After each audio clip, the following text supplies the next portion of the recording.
对这种毒枭集团绝对不能把它当人，要把它当牲畜来处理。像中国的鸦片战争，大毒枭是英国军队啊，在墨西哥他们的毒枭集团已经等于是一个游击队政权。他们因为这个大毒枭被杀了以后呢，跑起来在各个城市里面造反，要处理这样的一个大毒枭，全世界只有一个方法有效。就是杜特地战略方案。那美国自己内部啊，川普如果不要把 ICE 啊拿去搞那个什么非法移民，你在美国杀死毒枭，你搞不好声望更高。今天要持续来关心到的是川普的毒枭斩首大胜利。我们要来看到是墨西哥，等一下会来介绍这位号称金发男倒下，导致现在墨西哥自己的内部呢暴乱四起，美国打毒品的战争现在全面升级。好，赶快来看到，虽然川普的关税战踢到铁板，但是呢，是否在打击毒品战场上面传出的好消息？墨西哥的头号毒枭呢，被这个军政府给袭击身亡。他是谁呢？他是欧塞奎拉，墨西哥的头号毒枭男，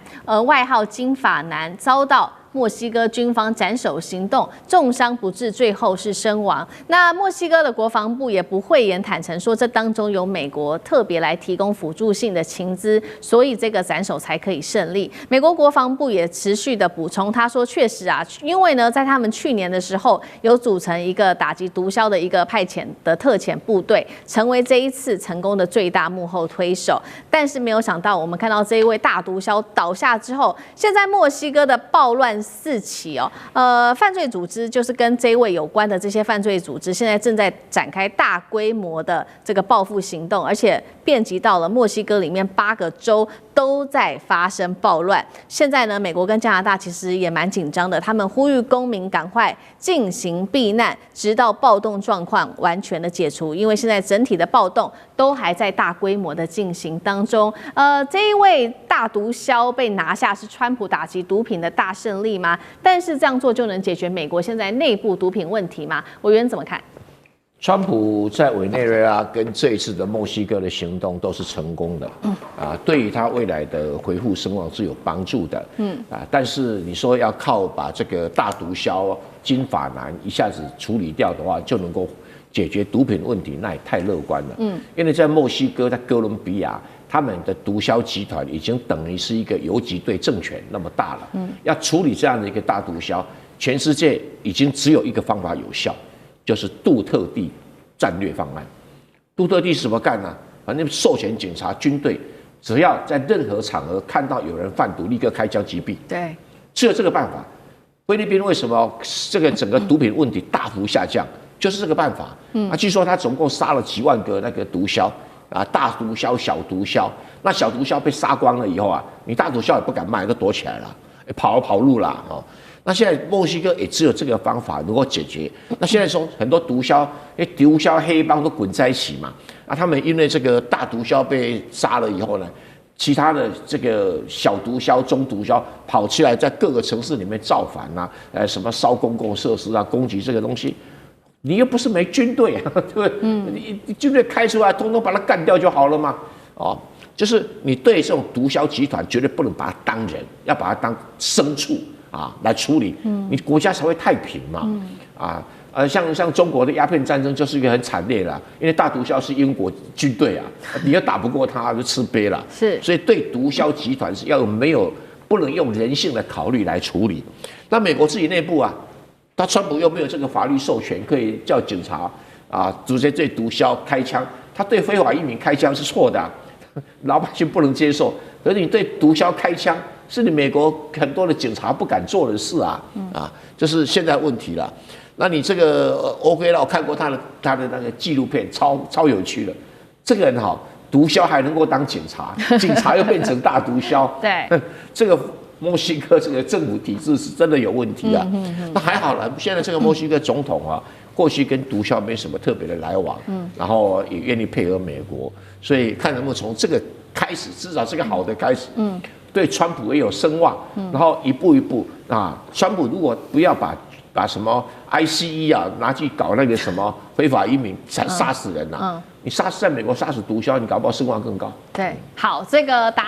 打倒这个金发男毒枭，对于川普的声望有所帮助。那对于墨西哥当地的毒品犯罪减少又有多少呢？等一下请吕舰长带我们看。刚委员特别提到这个金发男的背景哦，我们也稍微来看一下，因为其实他是国际上大名鼎鼎的一个残暴大毒枭。他出生的时候是在墨西哥山区一个贫困的村庄里面，那年少时候帮助家里面务农，成年之后他到美国去发展，结果在这边涉毒被捕服刑，出狱后就被美国赶回到墨西哥。结果呢，他竟然后面如委员说了，成为警察。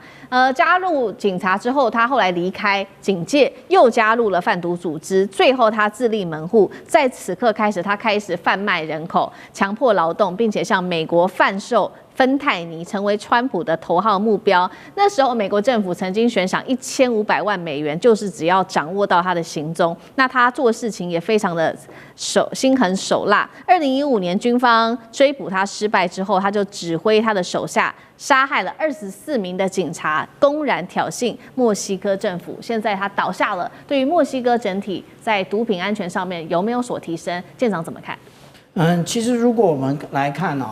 美国所发布的这个2026的国家防卫战略的时候，他在这里面就讲到其实他要打击任何藏匿的毒品恐怖分子，他其实把毒品跟恐怖分子是划为等号的那但是我们这样讲也就是说，现在我们所看到的这一个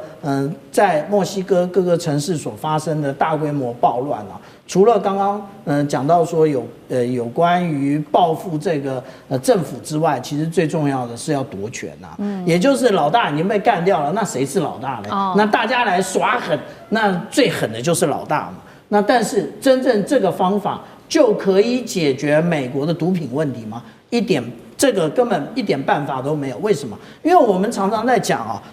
这个也就是价格是由供应跟需求双方决定的。现在没有供应了，但是需求还是维持，价格也就会上涨。那价格上涨的时候，那我们就讲到说这个杀头的生意有人做，江山代有才人出。所以我们就看到说，如果这个美国边境到底的毒品，他们都是经由墨西哥的，这个是陆路的部分其实还有海路的部分，这个也就是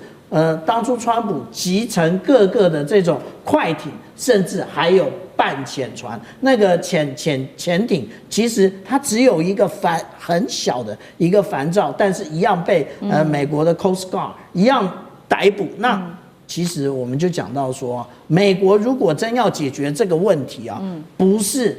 打墨西哥，或者是不是去打这一些海上的毒贩，真正的解决方法就是你如何让这一个对于毒品的需求减少，才是真正的解决之道。好，所以那接下来川普打击了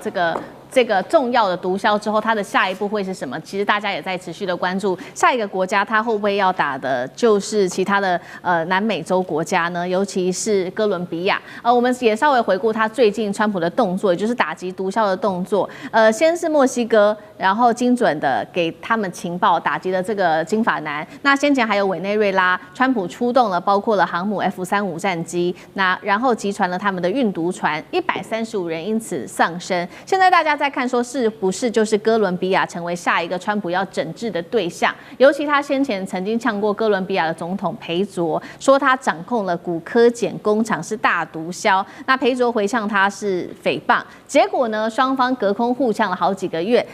戏剧性的反转是在2月初的时候，裴佐访问白宫，两人后来变成盟友，还一起打击哥伦比亚的毒枭。接下来的下一个目标，毒品战争会是在哥伦比亚吗？那这个会成为接下来川普的一个重要外交利器吗？杨老师有怎么看？我如果是川普的国安顾问当然希望不要太早被他给 fire 掉。我会建议他现在这个时间点，你在关税战上面受到了挫折，在国内的司法判决上、民意支持上，在未来的国会的竞争上，你就必须要在对外的政策上采取强硬的作为。所以你对伊朗要强硬，你对这个毒品战争要更强硬。因为毒品战争怎么做，就一定会有吸引效果。所以一方面可以转移焦点，另外一方面展现出你在对外事务上你这种硬汉的角色。那同时呢，再回到这个关税战上面去表现出，其实我是在支持，在对美国经济有帮助的作为。毒品战争当然你会发现到，它会对中南美洲的外交会产生很大的压力，因为大部分的中南美洲的国家都要不然是生产毒品，要不然就是入境国。所以呢，这个国家在就是很强硬的毒品战争情况之下呢，尤其在这一次墨西哥它取得了这个成效，我觉得大家都会稍微更加的谨慎的面对美国的压力。那第二个呢，它会对反移民的作为一定会加强，因为它一定可以把反移民的作为当中跟这个毒品的就是运送的途径去做牵连，跟毒枭团体去做这个结合，他一定会这么做。然后呢，来去冲淡，就是说反移民过程当中一些执行上面产生了一些人道的这些质疑啊，因为民主党一定会把这个事情给扩大，所以呢，你要把反毒战争跟反移民要去做一个结合，那这个时候呢，你的 MAGA 的支持者就会回来支持你。观众朋友，今天节目一开始，赶快来先关心，在今天的一整集的节目当中，我们要特别来回顾，包括在去年还有在今年整体的经济表现。我们今天会分非常多的层面来一一剖析。首先，现在要来关心到的就是有关于美债的问题。美债现在出现了失速列车，会否拖垮美国呢？今天我们会一起来做关心。好，过去10年大家会买美国公债，都会认为说它是非常安全的一个避险的工具，一直代表的就是美元霸权，但是这个神话是否从去年开始可以说是正式的破功呢？我们先来看到一些统计数据，是来自于这个美元神话是否破功的一些支撑。去年5月的时候，可以看到穆迪它直接下调了美国的主权信评，美债直接痛失了它的3A 原本的地位。那么债务现在总额美债已经冲破了36兆美元，光是利息的支出首度就突破了1兆美元大关，并且我们看到在民主党跟共和党两党的恶斗当中，去年我们特别观察到美国政府关门创下了史上最长天期，达到了43天，导致经济是一度的停摆。华尔街日报这边特别也做了一个示警，一向都是比较挺华府的，但是华尔街日报这一回说，2025年就是美债光环消散的一年了。好，我们来看到这些美银的首席策略师他怎么给投资的建议。他说呢，再来下半场的时候，2020年代下半场投资原则他认为只有一个，就是除了债券之外，你什么都可以买。他特别提到了30年期的美债价格已经腰斩了，包括直接影响到日本的公债重挫幅度高达45%，这不是短期的修正，他认为就是长期债券的一个大熊市的一个发展。另外，我们看到历史学家他也回顾了一些从历史上面来看一个国家未来的前景，特别提到任何大国，如果你在你的国债利息上面支出是高于你在国防上的支出的话，代表未来它的伟大地位其实不会维持的太久，真的是这样子吗？我们要请教上这个怎么看今年美债2026年的整体发展，会不会成为拖垮美国的一根稻草？特别回顾到会不会重演当初西罗马还有奥图曼帝国债务压垮霸权这样子的一个现象发生吗？我讲美债长久以来，过去来讲是全世界当中最稳定的东西，但是在2025年出现了大的波动。那么这个波动也不是突然性的。首先，美国债务或美国政府的债务，严格来说是在美国所有的这个经济结构里头，它是一个心脏。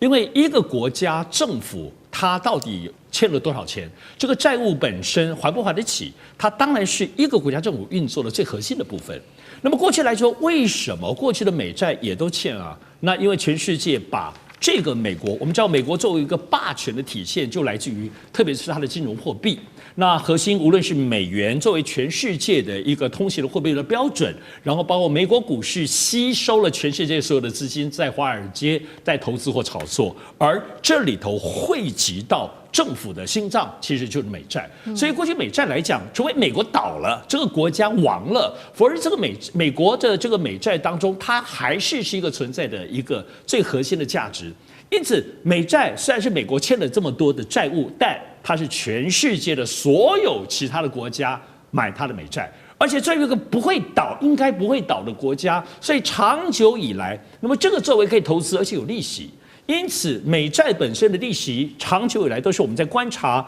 包括美国经济或全球经济动荡的指标。2025年就出现动荡了。首先我们知道，2025年是所有前几年，包括中国在内，甚至连美国最友好的日本，包括欧盟，都开始减持，还有沙特阿拉伯、沙特都开始减持国债、美债。那么在2025年减持的比例是加速的。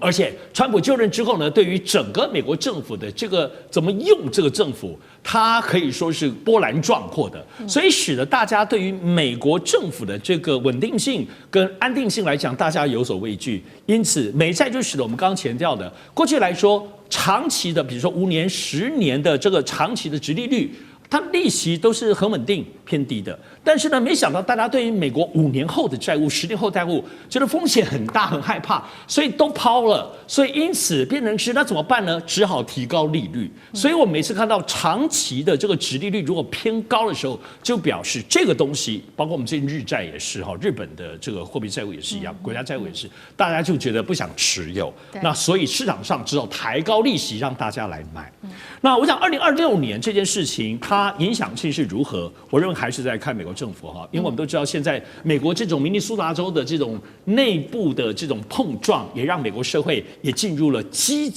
近内战的这样子的不安。那么包括现在美国的这些债务问题，还是不断的在川普政府的即使受了关税，还是不断的加深哈。但是美债究竟会不会一个非常大的黑天鹅，会对全世界影响？我想，如果要做的话，还是要出现一个所谓完美风暴。是我们知道，其实，在经济当中来讲，美元、美股以及美债当中，它的联动性很高。前面说美元是全世界的货币，前阵子贬得一塌糊涂，可是川普一句话又升起来了，所以这个动荡性其实并没有不好，只是说也表示这个不稳定。美债后面持续不稳定，还来自于会不会有更多国家继续在抛售美债，而且美股本身一旦接下来像 AI 的这个泡沫空头，真正的在2026年，因为很多人说会发生，如果一旦发生，它的联动性也确实会使得美债本身的不稳定加剧，而他们互相牵扯。一旦美债在美国政府的信用以及跟全世界的国际外交关系，大家都失去对于川普政府的信心。我们最近在达沃斯论坛看到的话，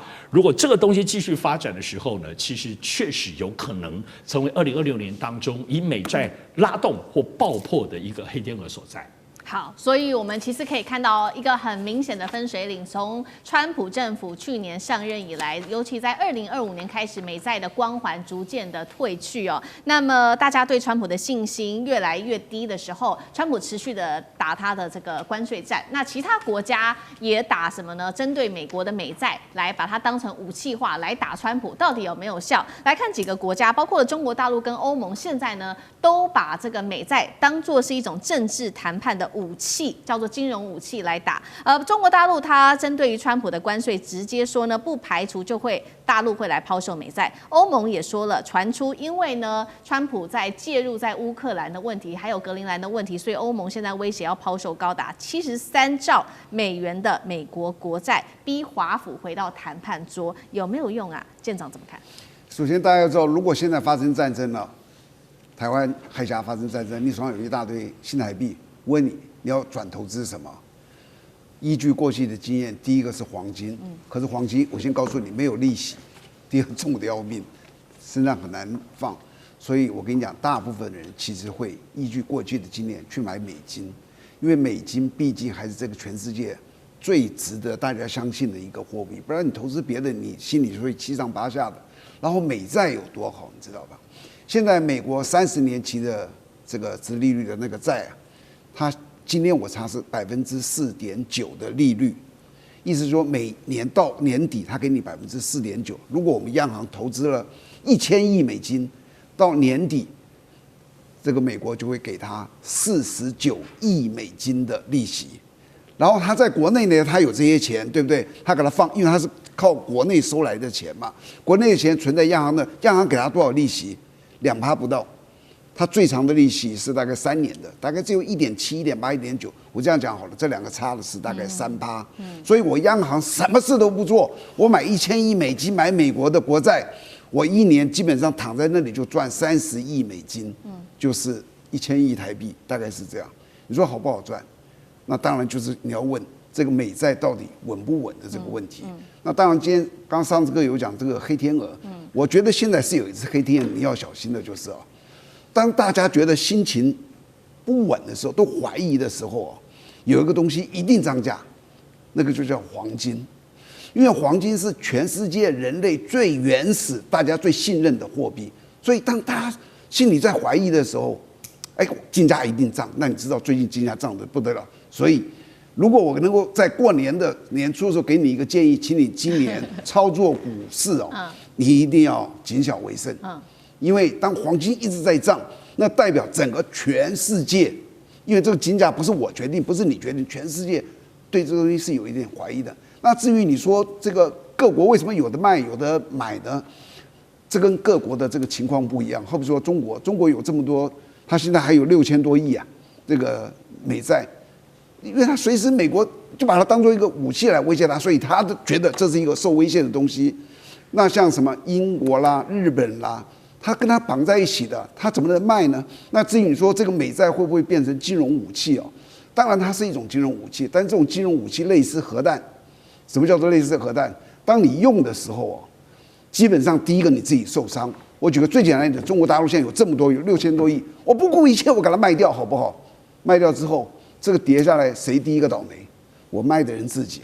因为你卖完之后，你知不知道日本可能买英国可能买？为什么他们跟它是绑在一起的？你以为是日本跟英国支持美国吗？不是，因为我们的利益共同体，因为日本有全球最高的1.2兆，英国有8000多亿，你就知道他们绑在一起。我不是支持美国，因为我们的利益在一起，所以你卖，你第一个受损失，我可能不会卖，所以这个东西就是一个很难讲的。好，所以我们看到，因为在川普政府的这个执政之下，现在看起来整体来说，不管是美元跟美债都已经失去了过去最辉煌时候的信任。那新任的未来，如果川普选了这个联准会主席，能不能救美元跟美债呢？等一下，请聂老师来带我们看。因为现在目前为止呢，川普已经利用了他的这个自己私人的方式去开除了联准会的理事跟库克，包括了联准会的主席鲍尔也被启动了刑事调查。那鲍尔非常的愤怒，他就说他这一次会遭到刑事起诉，纯粹是因为他没有按照总统的偏好来做刑事。那么今年1月底，大家知道就是川普提名的这一位是 Kevin Warsh， 他接掌了联准会。确实，现在大家认为说这个是不是一个政治指令，而不是联准会不再独立了？所以可以看到美股、美债都跌，那美元也同步转弱。Kevin Warsh 能够改变现在美元跟美债大家对他的不信任感吗？还是他会追随川普的意思？老师怎么看 ？OK， 我觉得波威尔生气难过当然是其来有自了，但是你要知道，你这个人如果不够智慧，你就会可能碰到这样的遭遇。我觉得你看川普这个人，你就是要忠心嘛，你就是要听话嘛，你不听话不忠心，你一直在保持你的这个公正超然立场。他当然要欲加之罪，何患无辞呢？告诉你说，你装潢的，我盖的 building 都算是你的，我就是要告你。你知道他现在很惨。但重点是，他是一个算某个角叫老实人，那以学经背景不一定输于他这个川普提名的 Warsh， 但是我跟你讲 ，Warsh 假设提名经过他要经过参议院通过嘛，他是1月30号提名的，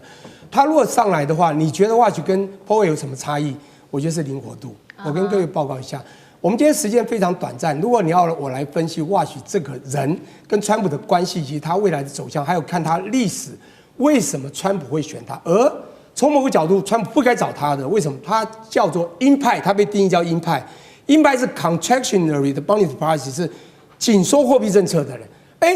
谁？川普不是要降息吗？不是要 expansionary 吗？不是要扩张性的货币政策吗？那为什么要这样呢？我跟你讲，各位要解读经济学会有点学理啊。这个已经55岁的1970年出生这个人，当然他大学其实也不是读经济，他是读公共政策。然后他后来他是 Stanford 的，然后到哈佛大学读的也是法律，他跟这个财经有什么关系？有，他毕业之后呢，因为他有旁修一些跟经济相关的债券资本市场，还有市场这个经济的学。其实对我们来讲，其实那三脚猫的旁听课，可是他进到了实业界。他刚毕业不久，在1995年到2006年的时候，实务在 Morgan Stanley 做过副总好 VP， 讲半天有些副总做白金理专的只是这个玩金钱游戏也没什么，可他够活。然后到了2006年，他当然就进到了 Fed。你要知道，在 Fed 的时候，他可以到后来他又回去到2018，但重点2011就下来了。你知道为什么？因为大家不爽，因为他反当时的 QE2， 这个是一个重点。为什么？大家还记得吗？金融海啸 QE1 在什么时候？在2008年12月时候丢出了1.725兆。第二次的 QE2 在2010年的11月6号到2011年的6月8个月，每次750亿乘以8是6000亿，加起来是2.325兆。当 QE3 的400亿和 QE4 的450加起来850，在2013丢了1年，总那时候就是外债务就冲出 QE 就冲出了债券多了3-4兆。我现在一个重点，他为什么要反？奇怪了，不是要救市场吗？那时候是欧债危机，第一次是救金融海，第二次救欧债危机。他反的原因是因为他发现通膨起来了。虽然当时不消费，因为这通膨是一个问题。他说你只要丢这样的货币供给增加，你知道我们货币让这个钱流出来有2个，一个降息是这个管价的货币政策，还有一个是那个降准创造货币供给，这是管量的货币政策哦。当然 QE 属于非传统的货币政策。好，那现在重点你会把通膨拉高，因此我不赞成这样那 QE2。好，他退场了，被人家讲他是鹰派，其实不是。各位要去了解他主要的目的是不要通膨。其实他发言2011不讲去年的发言，我觉得川普有看到。你好像不服川普要的降息，不是我要刺激经济吗？你上来你不是鹰派，你就不会降息啦。我跟你讲，不是，他要用另外一种换降息，叫做紧缩性货币政策。讲不好听，还是像 QE temper 的概念。是怎么说呢？你用这个地方来压通膨之后，缩表以后，你就有机会用利率降低，是的确会产生通膨，但利率降低更会刺激经济成长。川普要的是经济成长，因此他走这条路。我跟各位讲，其实还是一句话，其实你一定要看到每一个人的属性，他比较活，他要走的路线就是一个，他主要是要抗通膨啦。不过，我们从某个角度，刚刚讲的，我还是想讲一下美国。但不管怎么说，因为你只问到一个问题，他能不能救美元和美债太难，再火还是很难。美债在金融海啸的时候，因为我学这个的，玩这个的嘛，当时10兆外汇存底，不，他的10兆的债务，现在已经36到38，现在到40，前4倍，短短的7年4倍，这个17年4倍，请问这国家怎么了？怎么救？那么容易吗？最重要就是你的 credibility 信誉丧失。重点 watch 就是最重视就是 credibility， 你去爬文就知道，这个人学的是因为你有信用你才能发债，美国就是因为他信用发债才有今天可以一直印钞。但是去年2025年10月，中国尝试在香港发了1笔40亿美元10年期债券，结果得到全球去买单，10倍美国自己发的同样利率10倍的认购率。我告诉你，信用已经看到了。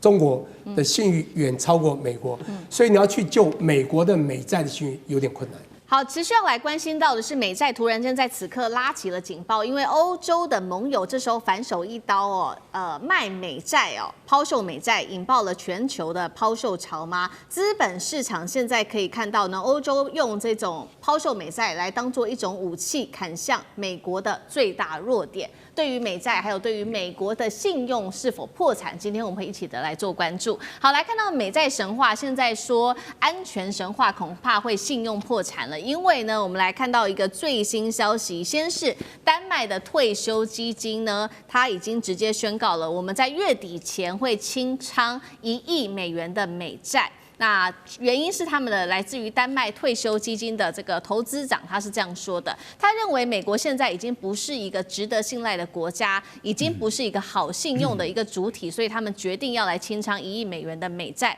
那贝森特就很不屑啦，他就说：你丹麦呢去清仓美债也没有什么关系，因为呢你的这个资本资金实在太小了，就跟你丹麦本身一样是毫无轻重的。那么没有想到这一话一说完呢，他就这个遭到了一些报复。这个是来自于瑞典最大的养老基金，突然间在财长贝森特说完话之后，立刻抛售了700到800亿瑞典克朗的美债，这个金额相当于77亿到88亿美元来打脸贝森特。这时候贝森特啊，本来从这个嘲讽的语气，突然间态度180度大转变，他呼吁说：“全球我们这时候要冷静一下，让事情自然的发展呐、并且撇清说最近美债的市场动荡的主因是跟格陵兰没有任何关系的，呼吁大家不要把这件事情给放在心上。”那么德意志银行的策略师就这样说了，他说呢，现在呢，这个他会这么紧张，包括了财长会这么紧张的原因，是因为欧洲其实是美国最大的放款人，而美国呢，对于外国资本的依赖是关键的弱点。美债不只是市场的商品，更是美国的霸权一个很重要的基石。所以现在一旦全球对美债的信心破灭的话，连联准会啊，恐怕都救不了美债了。节目一开始要特别请教委员，我们看到这个贝森特的态度突然间一下子大转变哦，代表他很清楚，欧洲如果真的动手抛售美债的话，后果是会非常的严重吗？委员怎么看？一点都不严重。欧洲是全世界持有美债最少的国家，欧洲央行才多少？700亿美元，能干嘛？中国大陆擤个鼻涕都不只是700亿美元了。所以欧洲真的拥有的美债规模很少。那你说，不是账面上看起来8兆吗？对不起，都是什么中国啊、日本用信托方式所持有的。像英国的8800亿，自己英国没多少啊，都是其他国家或其他金融机构啊、其他保险公司请他们信托在他的名下而已，并不是真的他的啊。所以欧洲自己持有的美债规模很小哈。比如说你说瑞典这个养老基金啊，你说抛售77亿美元。美债一天5000亿美元的交易额啊，这77亿美元看得到吗？看不到。所以贝森特讲这个说无足轻重是真的。但最近美债市场上动荡，是因为很多人，包括美国自己人，害怕川普真的跟欧洲开战。那开战当然会赢，可是这个动荡不安的不确定性，我宁可先卖了吧。那这个美国人自己卖美债才可怕啊，因为全世界持有美债最多的是美国人自己，大概。美国政府公债有将近差不多60% 以上是美国人自己持有的啊。那你说这个丹麦投资长说美国已经不再是个好的信用主体，他卖1亿啊，就卖，这是没有影响啊，没有影响啊。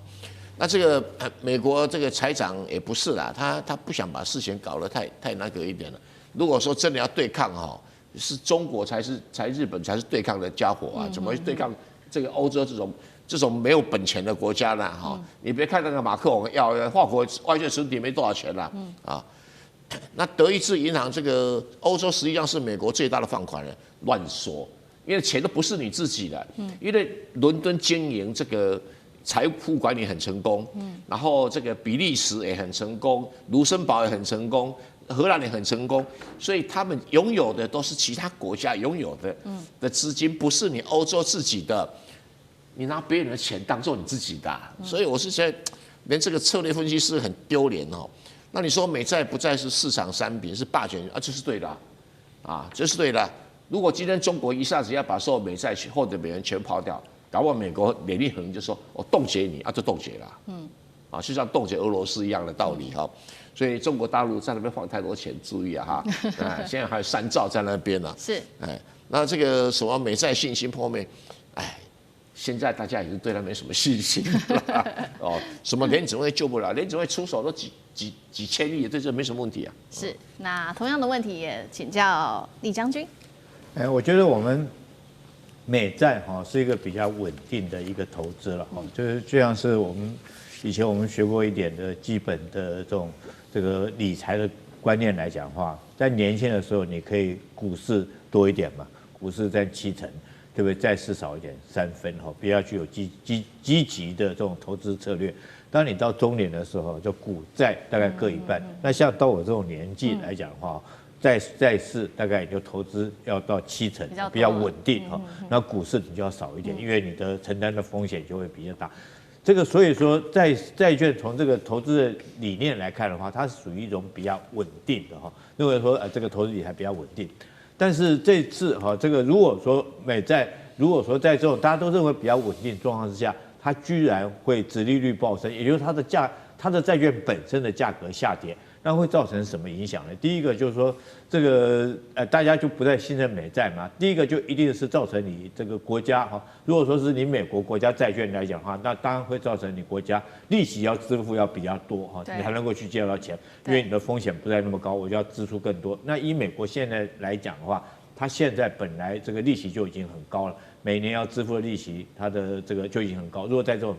状况之下，它会支付更多利息。那对一般的企业来讲的话，也会增加它融资的这种压力哈，融资会更难。那对家庭来讲的话，也会有压力。譬如说是它房屋贷款哈，这个利息就会增加。譬如说，他家庭生活支出的成本就会增加，甚至于很可能因此而引起这个所谓的通货膨胀的可能性都很大。那这次来讲，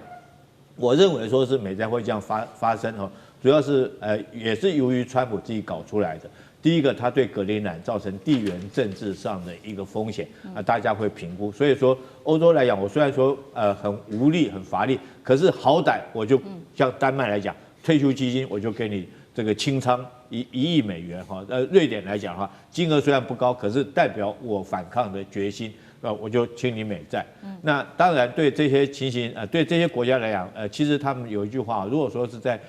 互相打金融经济战的话，那当然是杀敌1000哦，也会自损800，你会对美国的经济造成影响，但是对你自己本身也会有影响，因为你可能对之后这个像我们刚刚看到这2个有一个共同的点啊，大部分都是退休基金或者是养老基金，那对老年的这些生活来讲，就会失去一个基本的保障，因为美债毕竟来讲，在全世界来讲，还是一个很稳定的一个投资信用的一个保证。是，所以当这个经济活动力降低之后，我觉得对欧洲自己本身哈，对美国本身来讲的话，它的经济活动会降低，所以对川普来讲，我觉得不管怎么样哈，对他来讲还是一种威胁压力很大。好，所以我们看到地缘政治的这个压力之下，欧洲国家开始大卖这个来自于美国的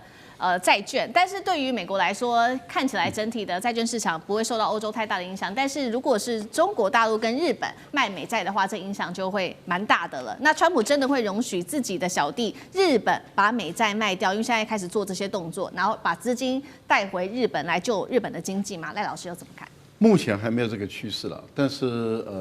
波动大，主要的是跟美国跟日本都是一个政府负债比较高的国家啊，尤其日本的政府的负债太高了啊 ，GDP 的2.85左右啊，这么的高。那现在的情况是在日本会产生这么大的波动，是因为高市早苗宣布他要解散国会啊，这个才造成了昨天的激烈的一个波动。也就是说，政治呈现出一个不稳定的一个状态的时候，他们也很明显的发现，日本的经济状况似乎没有想象中那么好，因为到目前为止物价还是在上涨，然后预算案因为大选的关系又会被搁置，即使他们的财务大臣有特别跟日本说，我们已经有准备了一笔特别的预算来去维持这个政府空转时间的时候所支用的。但是问题就在于，以目前日本的经济状况来说，日本人他们觉得不信任的情形，我们看到它主要的就是因为长天期的它的这个公债卖不动，殖利率一直飙升，那等于是它卖不出去的时候，很多人也就跟着开始把它的公债把它抛售出去了。所以不管是40年期的、30年期、20年期的，那都看到它的整个殖利率都在往上攀升的情形下的时候，大家也会看到美国的政府公债也出现同样的这个殖利率一直在攀升，也就是说美国政府的公债也卖不动的，因为中国大陆有节奏的、有计划的一直在减少它对于美国政府公债的持有。目前来讲已经降到历史的最低点了，是从过去的排名第1、第2、第3、第4，现在可能排名到第5、第6、第7、第8，这样子一直不断的大陆有节奏的一直在抛的情形下的时候，美国政府的公债它越来越卖不动，那它的殖利率一直在飙升，那很多人开始对美国政府的偿债能力越来越不信任的情形下，再加上联总会它不肯降息的情形，很多人开始担心美国政府破产的可能性越来越高。那我们想，这些都是稳定基金嘛，因为退休基金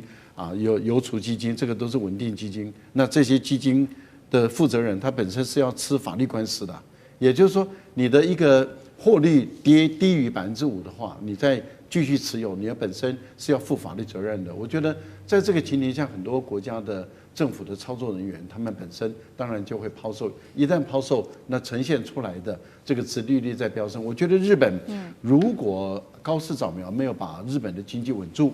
没有把日本的财政状况稳住，如果没有把它的政治的局势稳住的话，日本如果一旦崩跌，你都不能排除它会回过头来救市。一旦如果日本也开始回过头来救自己的话，那这个对美国的冲击很大。那如果说日本他觉得他活不成，他怎么还有可能会让你美国说我今天为了你，我今天死了算？我想这个应该不会做到事，但是到现在的情况还没有发生。好，接下来我们要来特别关心到是川普又不开心了，抢钱抢桥，现在还要生吞加拿大。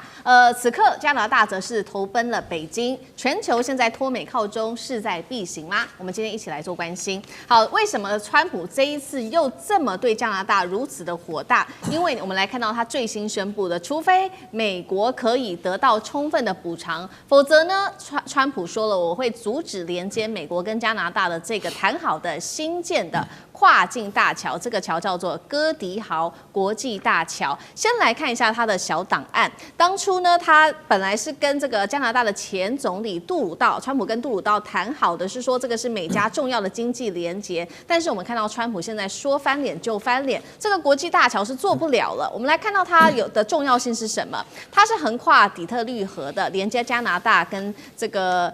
连接加拿大的安大略省跟美国的密西根州的。那其实目前看起来产权是由加拿大跟美国一起共同持有，但是我们说如果是出资跟管理的话，则是完全由加拿大来做掌握。预计2026，就是今年，照理说就可以完工通车了。但是现在川普反悔了，他还翻脸就翻脸，要求加拿大说你要交出一半的资产，否则就别想这个去做通车了。委员怎么看？现在这个连这个大桥都被他拿来当做筹码了吗？对，我那时候在美国念硕士跟博士的时候是在 Ohio State 所以 Ohio 的上面就是 Michigan 嘛。那我记得我们那时候同学在放假的时候常常去加拿大玩那么去加拿大不外乎是2条路线，一条就是直接从 Detroit 进加拿大那么另外一条，如果你要去尼加拉瓜瀑布的话，你就要从纽约州的 Buffalo 进加拿大，这2个不同的路线。所以其实我们是很频繁的从这个底特律进入加拿大的，他们的往来是很频繁的。那各位都知道，底特律是美国的这个汽车重镇就是当时我在念书的时候，我记得我念材料工程，我们的合作的这个案子都是美国3大汽车厂的案子所以我知道说，美国在底特律的这个汽车重镇里头，他们其实很多卫星工厂，很多的这个零件的生产通通都是放在加拿大的。那么因此，加拿大跟美国之间，特别是在底特律这条路线上其实往来互动是非常密切的。那么我现在看到川普说要把这座桥如果没有分他一半他就要把它关闭。其实我第一个直接的反应就是真的就是要感谢川普了，就是能够做出如此睿智的决定。因为各位要知道，卡尼到了中国去访问之后，事实上加拿大内部并不是一致赞同的。包含加拿大的政治人物，其中有一个跳出来反对的人是谁？就是安大略省的省长安大略省的省长对美国当然这个有一定的这个敌意，可是他对中国他的敌意也是相当的深，也有相当的这个其他的考量所以他是第一个跳出来反对做这件事情可是各位知道，这个桥现在就是连接密西根州跟安大略省所以为什么我要感谢川普的第一件事就是感谢川普，因为他这样做就等于再把安大略省又推向离美国更远的地方了那对安大略省就要想清楚咯，你现在这个美中之间你必须要选边站了。卡尼选择走这条路，你当时有意见，可是现在连川普连桥都不给你了那么接下来呢？你跟美国还有任何可以这个期盼的空间存在吗？是不可能的。第二个我要感谢川普的是说，他这样就亲手扼杀掉了美国的汽车工业，就是美国的汽车3大汽车厂曾经萧条了好一阵子那么在川普当选的时候，川普就还当时他宣布这个什么自由日的解放日的时候，他还把汽车工业的这些工人找到白宫来看说要课对等关税了，要重振美国的工业，要让美国的汽车业再次的这个发扬光大。那你现在你亲手把那个桥切断了，你以为那个桥来往的都是加拿大的人民吗？不是，也不是什么美国的什么外国留学生，没有，那座桥往来的很多都是像底特律需要的这些零件，还有这些相关的这个卫星工厂所生产出来的产品，它会严重的影响到这3大汽车厂的生存。所以你看到这3大汽车厂当时听到这个川普的对等关税的时候，高兴了一阵子之后，忽然想到不行啊！看到川普这么重打加拿大又重打墨西哥的时候，他们就在想说，他们所有的原料都是从那里来的，他们的零件都在那里啊。那么现在你像重打又课重税，倒霉的是他们自己。所以其实川普做的这件事情，当然可以反映出这个人的心态哦，就是这个人的心态就是唯我独尊的心态嘛。你卡尼就应该要来跪舔我，你在我隔壁，你不但没有当条狗，你没有听我的话，你反而还要跑去中国跟中国大陆合作，那这对川普来说当然是很难容忍的了。所以我一再强调一件事情，就如同我刚才说的，川普只敬佩强者，卡尼因为变成了强者，所以加拿大接下来跟美国在做后续的对谈的时候，加拿大才能够得到川普的尊重。所以卡尼这样做法是正确的。川普玩这种小手段，其实撑不了多久的。大家只要看一件事情就好了。当时他要拿格陵兰，8个国家派部队去，他就号称说我要用武力，然后呢，接下来说我要给你们课重税。结果他到了达沃斯论坛，第二天就改口了。他说：“我什么时候说要用武力了？我从来没有想过要用武力哦，我绝对不会用武力的。那个税也不要课啦。为什么？因为那8个国家没退让啊。所以今天对抗川普最好的办法就是什么？打死不退，他就会退。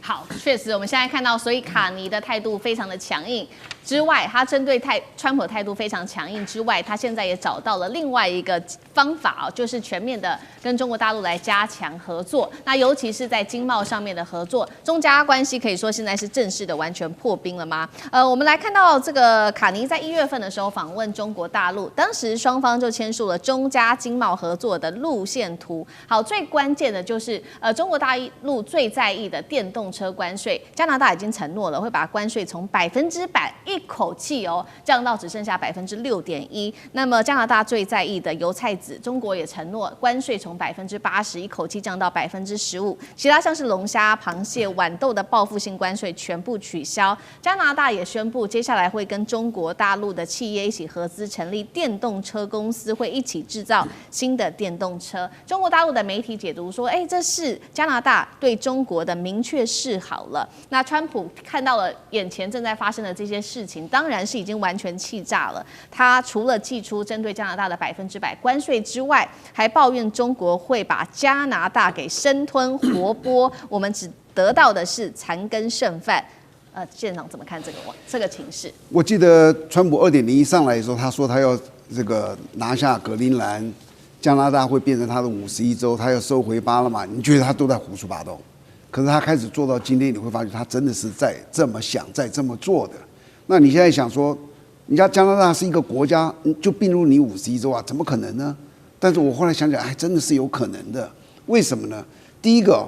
这个美国现在把它所有重心就摆在这个南美这个西半球这里，它会施以很大的力量。第二个，往往这些叫做主权归谁那个高层的政治人物是很强烈的，绝不会，底层的人民不见得这样想。好比说加拿大有一个人民族叫做加拿大民族吗？没有啊，他跟美国是一样的，从英国这样移过来，所以他跟美国是亲兄弟，你知道。第二个，美国是不是非常强大的？今天如果我在这里，我能够成为，我不要说加拿大这么近了，以前你叫很多这个台湾人说你变成美国的一州愿不愿意？他可能很愿意的。这个国家这么强大，我以身为这个全世界最强大的国家为荣。人民怎么想是不一定，再加上他们贴得这么近，他们又是几乎是一个系出同源，所以我觉得这很难讲。然后接着你再看美国从他刚开始独立的时候只有13个州在美东，一直到今天变50个州，他怎么变50个州的？你以为都是道德劝说拜托来加入等软硬兼施啊？他现在在做的也就在做一个软硬兼施。那你今天是卡尼，你会不担心吗？我会很担心的，因为我觉得他真的是想要这样去做，而且他真的逼下去，他用各种的软硬的手段来逼着你，最后基层的人民可能会觉得，我们其实加入美国也不错啊，对，一个公投可能就翻盘了，你知道吧？所以他现在拼了命的想要找全世界第2大的叫做中国来合作。你要知道，这个世界最不可能跟美国翻脸的那个国家就叫加拿大，除了系出同源，第一个经济。2024年加拿大出口76%到美国那里去，北美的共同防御是美国跟加拿大，就是安全也是，利益也是。但是他现在说答应这个叫做电动车，我一看到这个，我可以告诉你，美国会非常紧张，